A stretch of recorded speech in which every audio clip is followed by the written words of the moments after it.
Hey, what's up, people? Piz out here, and I've got a review request for you guys. This one courtesy of the YouTubers Horror Movies and Chaos Slayers, and they both requested that I discuss 1977's The Hills Have Eyes, written and directed by Wes Craven.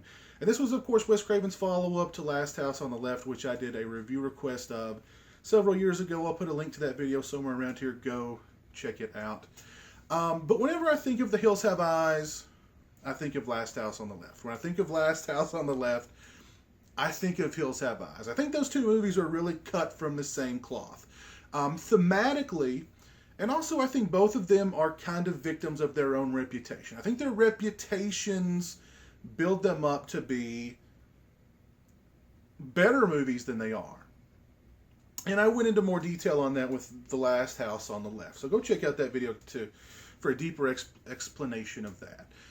Now, both films are very much 70s grindhouse movies to the core. They're both very savage movies. Last House on the Left, a lot more savage than The Hills Have Eyes. But both films explore the theme of the civilized versus the savage.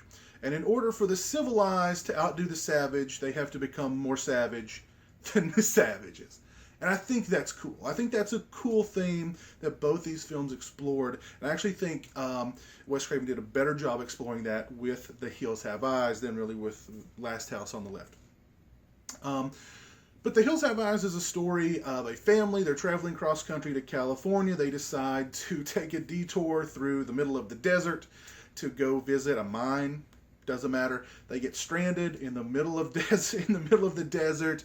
And they find themselves accosted by a feral, bloodthirsty cannibal clan who want to kill and eat them all.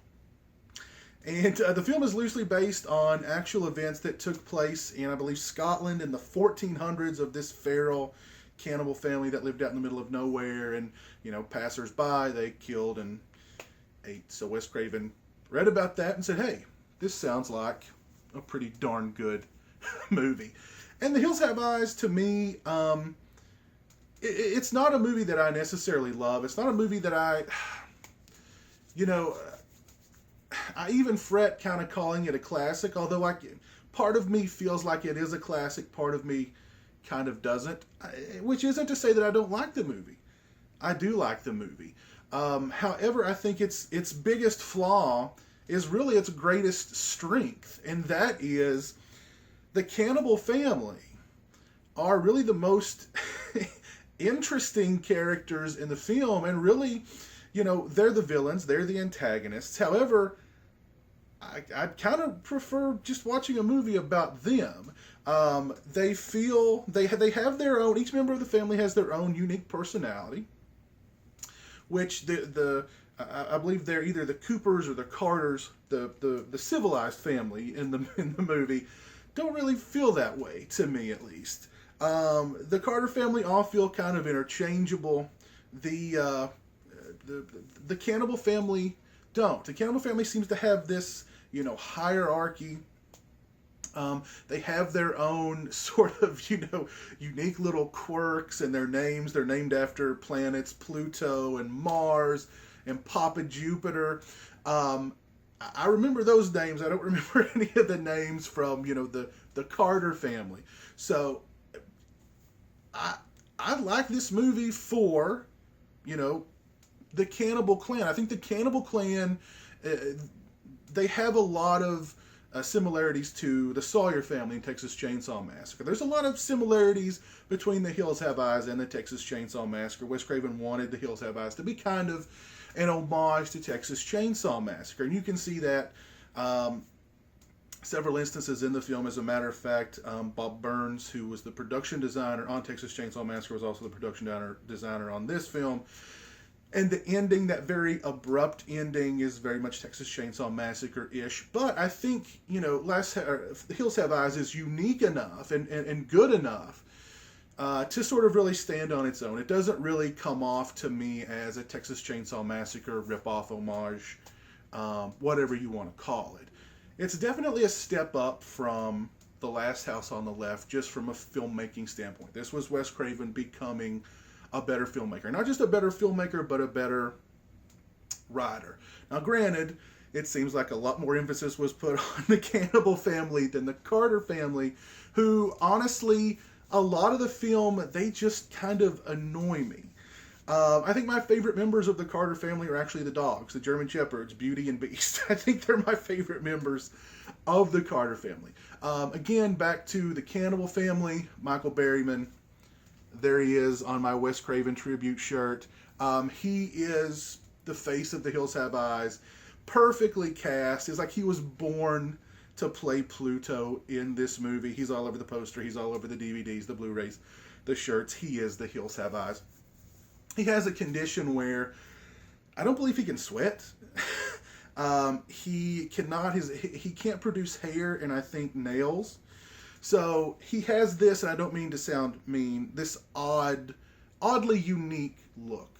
Put it that way. Perfect for this kind of movie. And he is the star of the show. He is the star of this film. The most memorable character in the film. And strangely enough, he's almost likable. There's a part where he's like talking to this dog. He's talking to Beast. He killed Beast's girlfriend Beauty, and he's telling her, I killed your bitch, and you know what I mean, I'm gonna kill you, and he like calls him a puke eater. He calls the dog a puke eater. You just get like a lot of these weird family interactions amongst the clan, kind of like you did in the Texas Chainsaw Massacre, and they're mostly pretty entertaining and pretty funny, to be perfectly honest with you. So I definitely like the film more for the cannibals. The Cannibal Clan, for me, they're the stars of the show, and they should have just ate everybody. They should have just ate everybody in the movie. That'd been fine with me. Let the dogs go, but eat everybody. And let the baby go too. Strap the baby onto Beast and let them run off. They'll be fine. They'll be fine. Eat everybody else. But yeah, I like Hills Have Eyes quite a bit. Is it deserving of cult status? Yeah, I'll go ahead and say yeah. It's deserving of cult status, just like I think, the Last House on the Left is. I appreciate both movies for what they did right. And I even appreciate them a little bit for what they did wrong. But for the most part, The Hills Have Eyes, I like it quite a bit. It's one of those movies I reach for every now and again, just, if I want that kind of, 70s grindhouse kind of vibe. It's kind of like a slasher movie, a backwoods slasher movie, only instead of the woods, you're in the desert. It's that fear of, the unknown. Kind of the same thing with Texas Chainsaw Massacre, and at this point I'm just rattling on. But anyway, yeah, The Hills Have Eyes. It's a movie I reach for occasionally, and oddly enough, it's a movie I've never really talked about on this channel, which is surprising. But so big thanks to Horror Movies and to Chaos Slayers. I believe they asked me to do a full series review of the Hills Have Eyes movies, or at least just the Hills Have Eyes, which I saw the Hills Have Eyes 2 once, many, many years ago. All I remember is the flashback from the dog's point of view. It's a movie actually I've wanted to kind of go back and revisit for like a File 13 kind of review, just because I remember it just being really, really, really, really bad.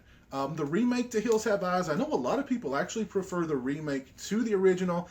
As remakes go, I think the Hills Have Eyes remake is actually pretty darn good. Of course, it was directed by Alexander Aja, who is a very talented filmmaker.